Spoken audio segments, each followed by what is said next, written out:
Choisir la résilience et rebondir en avant. Hmm, Quelle affirmation tellement puissante et quelle délicieuse promesse.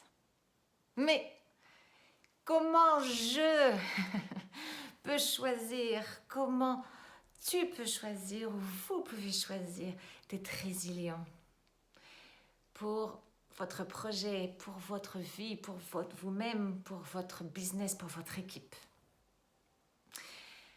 Pour moi, la résilience, le choix d'être résilient, a deux parties.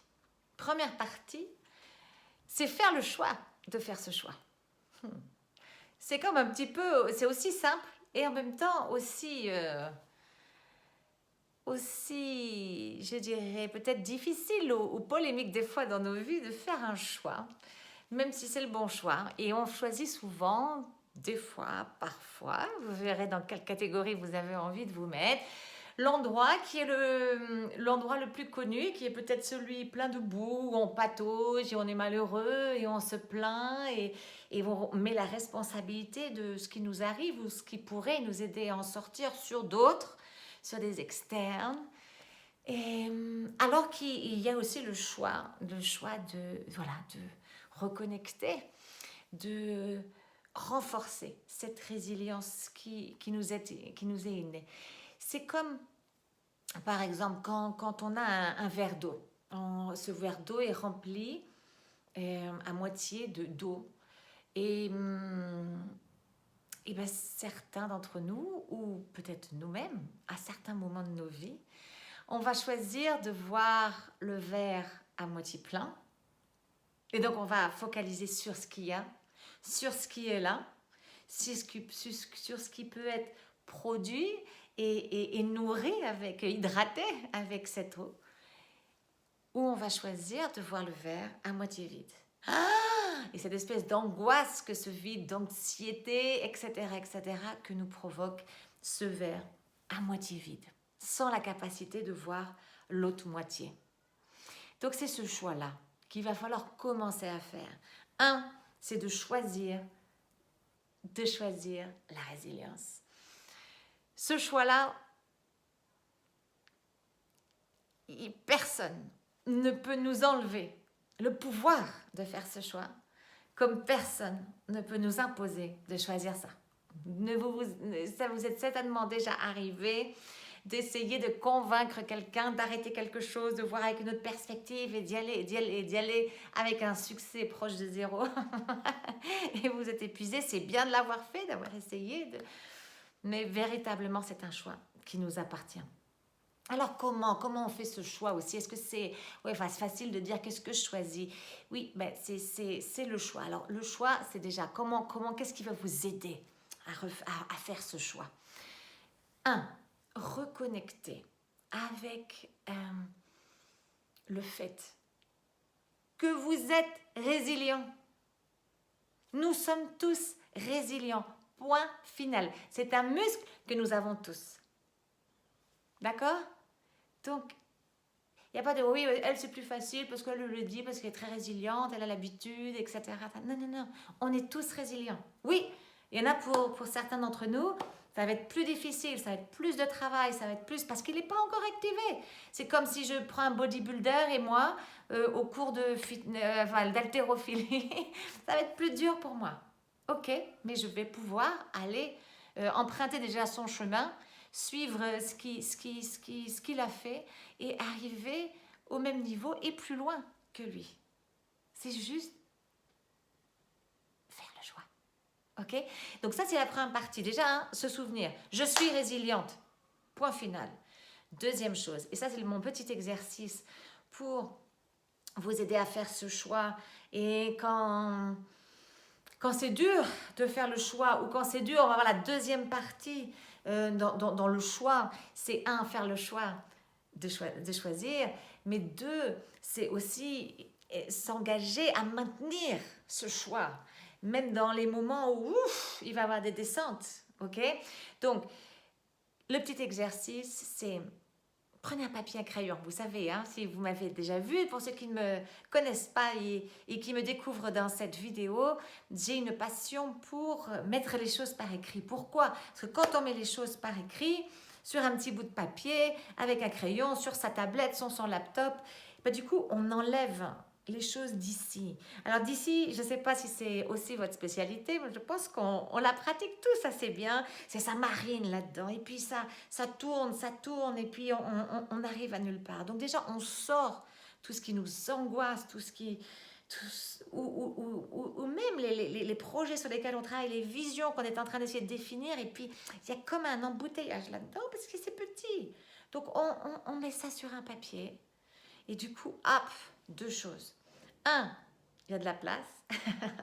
C'est plus léger. Moi, voilà, il y a de la place pour quelque chose de nouveau. Et puis, notre perspective est différente parce qu'on va regarder ce qui est écrit avec les yeux. Donc, il y a un détachement. C'est plus à l'intérieur, là, en train de bouger dans tous les sens. C'est à l'extérieur de nous. Donc, il y a un détachement et on regarde avec les yeux. Nouvelle perspective. C'est fantastique. Donc, mettez-le par écrit. Et là, vous allez reconnecter. Je vous demande de reconnecter avec un moment de crise dans votre vie. Pas celle que vous êtes en train de vivre, qu'elle s'appelle Covid-19 ou si un divorce ou si une crise financière, si quoi que ce soit que vous soyez en train de vivre là. Non, parce que là, c'est ce que vous êtes en train de vivre. Là, on a besoin, pour ce que vous êtes en train de vivre là maintenant, d'aller voir ce qu'on a su faire avant pour reconnecter avec cette résilience, avec ce muscle. On a oublié où il était. On a oublié comment l'activer. Ok, donc on va faire un petit exercice. Souvenez-vous d'une grosse crise, ou d'une petite crise, ou d'une crise moyenne. Mais d'une crise dont vous savez, et d'ailleurs, vous êtes là en train de voir cette vidéo parce que vous avez rebondi et vers l'avant. D'accord? Reprenez cette crise. Qu'est-ce qui se passait? Vous étiez où? Quel domaine de votre vie? Qu'est-ce que vous avez fait pour rebondir? D'où vous avez dû rebondir? Quel avait été l'impact de cette crise sur vous? Et comment avez-vous rebondi? Et comment avez-vous avancé? Quelles sont les compétences? Quels sont les déclencheurs en vous que vous avez utilisés? Allez, vous écrivez tout ça. Ça, c'est vous. Ça, et ça, c'est unique à vous. Parce que ce pouvoir de choisir, de faire le choix, de choisir la résilience, de faire le choix d'être résilient. Il n'y a que vous. Personne ne peut vous enlever ce pouvoir. Et tout ce que vous avez écrit là sur votre papier, c'est vous. Ok, allez, reconnectez avec ça.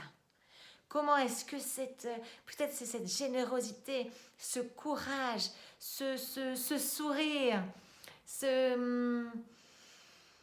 énergie, cette motivation pour peut-être des enfants, pour quelque chose, pour votre mission de vie, pour votre rêve,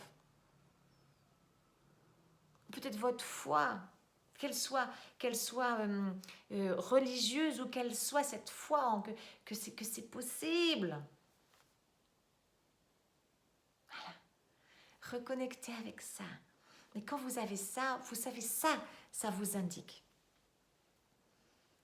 Où est votre résilience? Comment vous l'activez? Ah voilà, là vous la voyez. Pof, c'est bon, le choix est fait. Je choisis d'être résiliente.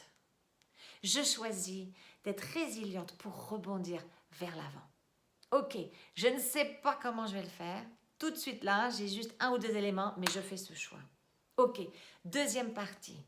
Comment je vais maintenir cet engagement, ce choix? Parce que, vous savez, je reviens en Europe après 23 ans, en Asie, en Amérique latine, en Afrique. Et j'étais surprise j'étais toujours surprise par les réflexes que nous avons. Nous avons la chance de vivre dans tant d'abondance. Et donc, du coup, quand je veux quelque chose, Je veux quelque chose, donc je vais aller le chercher à l'extérieur avant de moi parce qu'il est là, il y a tout est disponible. Je l'achète, je l'ai tout de suite, c'est instantané. Et puis, en plus, avec notre culture, des médias sociaux, de l'email, etc., on a voilà, pof, j'envoie un message, je dois avoir une réponse immédiate et je l'attaque, etc. Donc, on est très dans l'immédiat, et puis la satisfaction de tous nos desiderata. Qu'est-ce qui se passe quand on parle de résilience, quand on parle de développement personnel, de développement professionnel, on parle d'un muscle, c'est pas dans l'immédiat.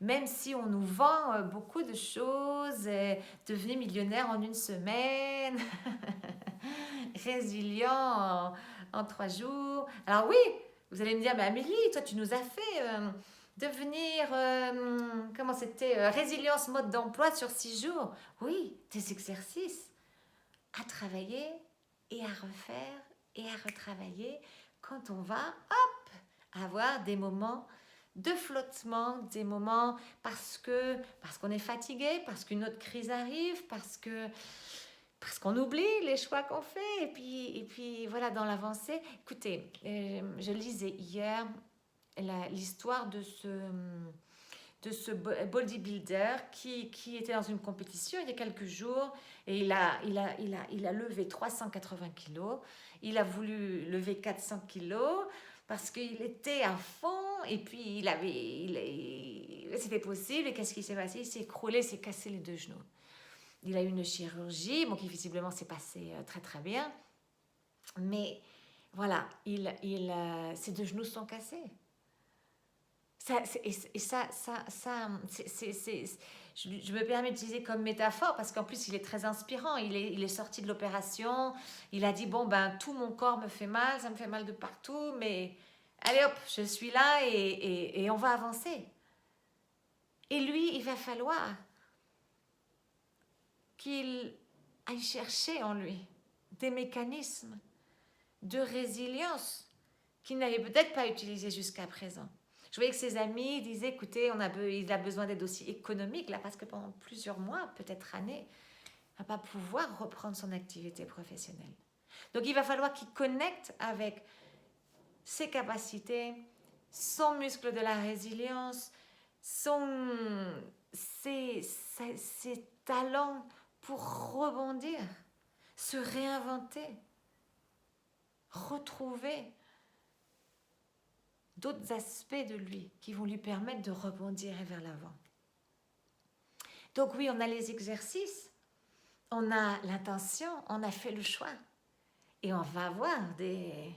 C'est un peu comme un bateau, non? On est là sur le bateau et puis il y a des moments de tempête, etc. Il faut naviguer. Et puis il y a des moments où on va prendre l'eau et il va falloir revenir. D'accord?